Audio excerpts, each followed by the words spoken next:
আপনারা কালকে যে মারের ঘটনাটা দেখেছেন, এই মারের ঘটনাটা আপনারা ইউটিউবের বিজনেস মনে করেছেন। কালকে আমাকে মারছে, 2টা দলের লোক ছিল ওখানে। আমরা তাদের বিরুদ্ধে মামলা করবো আজকে অবশ্যই। আপনারা সবাই গতকাল দেখেছিলেন যে আদালতে আমি একটা মামলা দেখেছিলাম। মামলাটা হলো যে 2018 সালে আমি বগুড়া তালুনন্দী গ্রাম নির্বাচন করি। সেই নির্বাচনে আমার উপর হামলা করা হয় এবং 23-এ উপনির্বাচনে আমার ফলাফল ছিনিয়ে নেওয়া হয়। এই নিয়ে কালকে আমি বগুড়াতে মামলা করি। সেখানে আমার প্রধান আসামি ছিল ওবায়দুল কাদের, নির্বাচন কমিশনার আবুল বাশার আউল, তানসেন এবং রানা। মোট 39 জন আমার আসামি ছিল। কালকে আমি মামলা করে কোর্ট থেকে বার হতে কোর্টের গেটেই মনে করেন কেবল আপনার দাঁড়াতেই মনে করেন 8-10 জন ছেলে পেলে আমাকে আসে ডাইরেক্ট মারধর করা শুরু করে। কোনো কথা লেখা ডাইরেক্ট আসে বলছে এই তারেক তারেক রহমানকে গালিগালাজ করছিস কেন, তোর এত সাহস কেন তো গেলে, এই একটা কথা কয়ে তারা মারধর শুরু করছে, না দ্বিতীয় কোনো কথাই বলে।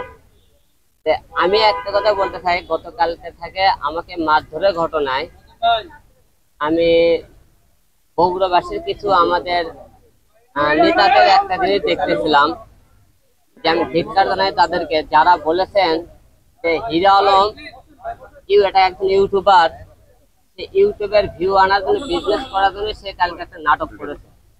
আমি আপনাদেরকে বিএনপিতে কালকে তারা সাংবাদিক সম্মেলন করছেন, তাদেরকে আমি ধিক্কার জানাই আপনাদেরকে। রাজনীতি ঠিক আছে, রাজনীতি মানে লাশের খেলা। তাই বলে এই লাশের খেলা না যে আপনারা কালকে যে মারের ঘটনাটা দেখেছেন, এই মারের ঘটনাটা আপনারা ইউটিউবের বিজনেস মনে করেছেন।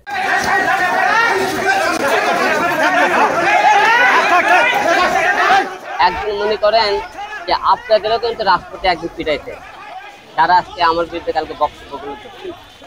যে আপনাকে তাদেরকে একটা কথা বলতে চাই যে কালকে যখন আমার উপর মারধর করা হয়, আমাকে কিন্তু আমি কেন বলছি যে বিএনপি লোক মারছে, আপনি যখন মারছে তখন ডাইরেক্ট আমাকে বলতেছিলেন যে তুই বিএনপির বিরুদ্ধে কেন কথা বললি, তারেক রহমানের বিরুদ্ধে কেন কথা বলছিস।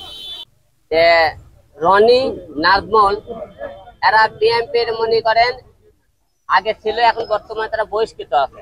এরা বিএনপি লোকজন ছিল এবং নাজমুল শামীম নামে এবং নুরুল নবী নামে ছেলেটা চালু করে দিয়ে ছেলেটা মারধর করতে, সে হলে যে আওয়ামী লীগের ছিল।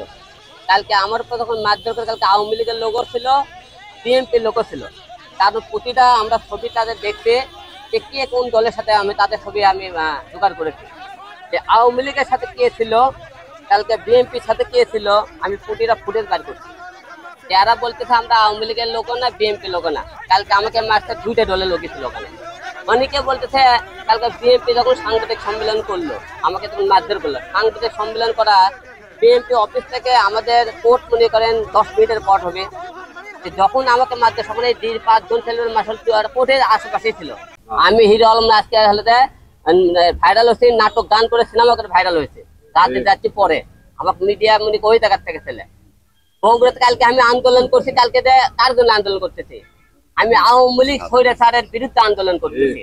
কালকে আন্দোলন কার বিরুদ্ধে করছে, আমি তো বিএনপির কার বিরুদ্ধে কালকে মামলা করিনি। আমি আওয়ামী লীগ স্বৈরাচার আমাদের পথে অত্যাচার জুলুম করেছে, আমরা কিন্তু তার বিরুদ্ধে কালকে আমরা মামলা করেছি। তাহলে আমরা অন্যের পথে, এই যে দাদা কালকে আমাকে মারধর করছে, আপনারা একটা লোকের ছাত্র আন্দোলনের ফুটেজ দেখাতে পারবেন? আমরা ছাত্র আন্দোলনের সামনে ছিলাম। এই ছাত্র আন্দোলনে আমরা ঢাকা কি করছে, আপনার ঢাকা বাংলাদেশের মিডিয়াতে ফুটেজ দেখেন, আমরা মাঠে ছিলাম। অনেকে অনেক রকম কথাবার্তা আজকে মনে করেন দেশ স্বাধীন হয়ে গেছে, তারা মনে করেন অনেকেই বলতেছে আমরা স্বাধীন করেছি। কিন্তু আমার একটা লজ্জার বিষয় আজকে আপনার কাছে এই জন্য দেখা যে কালকে আমাকে আওয়ামী লীগের লোক মেরেছে, বিএনপির লোক মেরেছে। মারার কারণ হলো 2টা। এটাও কি লেখে আমাকে আপনারা বলছে তোমাকে আওয়ামী লীগের লোক মারে কেন, বিএনপির লোক কেন মারে। আওয়ামী লীগের লোক কালকে আমি দেখছেন তাদের বিরুদ্ধে মামলা করতেছে, তাদের মনে করেন অনেক লোকজন উস্কানিছে। কালকে মারাটা কিন্তু একটা উস্কানিমূলক, একজন উস্কে দিছে আমাকে মারার জন্য। বিয়ের মধ্যে বিএনপির লোক উস্কে দিছে, মনে করেন এর লোকে উস্কে দেয়, বিএনপি লোক উস্কে দিয়েছে কিরকম, তুমি হলে রেউল করে মামলা করেছিল, ওকে ধর। এই যে একটা উস্কানিমূলক, আওয়ামী লীগের লোক উস্কে দিছে, যে আওয়ামী লীগের লোকের বিরুদ্ধে কেন সে মামলা করতেছে। এই দুইটা কারণটা ছিল কালকে মূল মারার কারণ। কারণ আমরা হিরো আলম অন্যার প্রতিবাদ প্রতিটা টাইমে করছে, সে আওয়ামী লীগ হোক বিএনপি হোক, আমরা তাদের বিরুদ্ধে মামলা করবো আজকে অবশ্যই।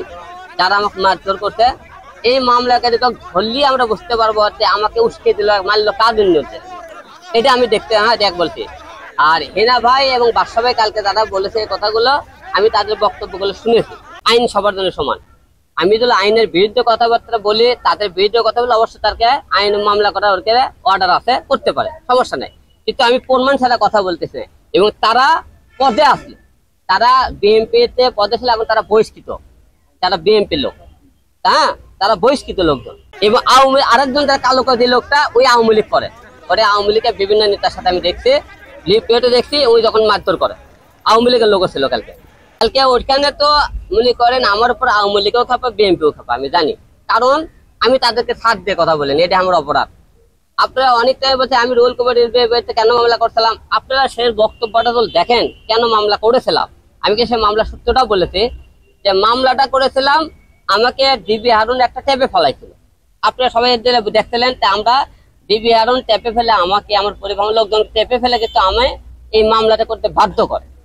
এই জায়গাতে আপনারা বলতে বুঝতে হবে যে হিরো আলম জীবনে ঢুকিলে বিএনপি এত আন্দোলন করতেছে এবং মনে করেন বিএনপির আওয়ামী লীগের বিরুদ্ধে আওয়ামী লীগ রানিং ক্ষমতা থাকাকালে আমি তাদেরকে সাথ দিয়ে কথা বলিনি, তাদের জন্য আমি আন্দোলন করছি। তাহলে হিরো আলম কেন বিএনপির বিরুদ্ধে? আপনারা বলতেছেন আমি প্রজন্ম লিখে যোগ দিছি, এটা কোনো কাগজপত্র কেউ আপনি দেখাতে পারবেন না। আপনারা আমি ধরেন বাসা বগুড়া, আমি এলাকায় জন্মগ্রহণ করে, আমি যেহেতু সারা ওয়ার্ল্ড আমাকে চেনে, আমাকে দুইটা প্রশ্ন করে আমি দুইটা প্রশ্নতে আমি জবাব দিতে পারবো না। সেই প্রশ্নটা একটা হলো যে আমি মনে করি অনেক টাইমে বলতে আমি শহীদ জিয়া রহমান মাদ্রাসা পর্যন্ত গেছিলাম কিনা, আমি গেছিলাম দেখেছি, হ্যাঁ। কিন্তু আমি জন্মের পর থেকে গেলে বঙ্গবন্ধুর নাম শুনছি আমি, হ্যাঁ, কিন্তু কোনদিন তার কবর কোথায় বাসা কোথায় আমি জানতেছিলাম না। সবাই গেলে কবরস্থানে যায়, আমি একদিন সাথে কবরস্থানে গিয়েছিলাম। যেদিন 5 তারিখে দেশ স্বাধীন হয়, 6 তারিখে বিএনপির লোকেরা আমাকে মারে এফডিসিতে। প্রথমে এফডিসিতে আমাকে গেটে ঢুকতে লোকজন ভিতরে কত রুল কমিটির বিরুদ্ধে মামলা করছিল না, হ্যাঁ, সেই দিন তো আমরা এফডিসিতে প্রথম দিন আমাকে মারধর করতে। দ্বিতীয় কালকে বিএনপির লোক আবার ওই একই কথা করে মারলো। তাহলে প্রথমে তো একটা হলো মারধর করলেন, বললে কেন বিএনপি নাম বললাম। প্রথমে 6 তারিখে বিএনপির লোক আমার উপর আঘাত আনছিল, আবার আপনি 5 তারিখ আনলো। এটা পড়ে যে আমরা আসামিকে ধরলে কি বিএনপি কে আওয়ামী লীগকে প্রমাণ হবে? কথা আছে, যারা আমাকে মারছে আমরা ধরে গেলে আপনারা বলবেন কে বিএনপি ছিল কে আওয়ামী লীগ ছিল।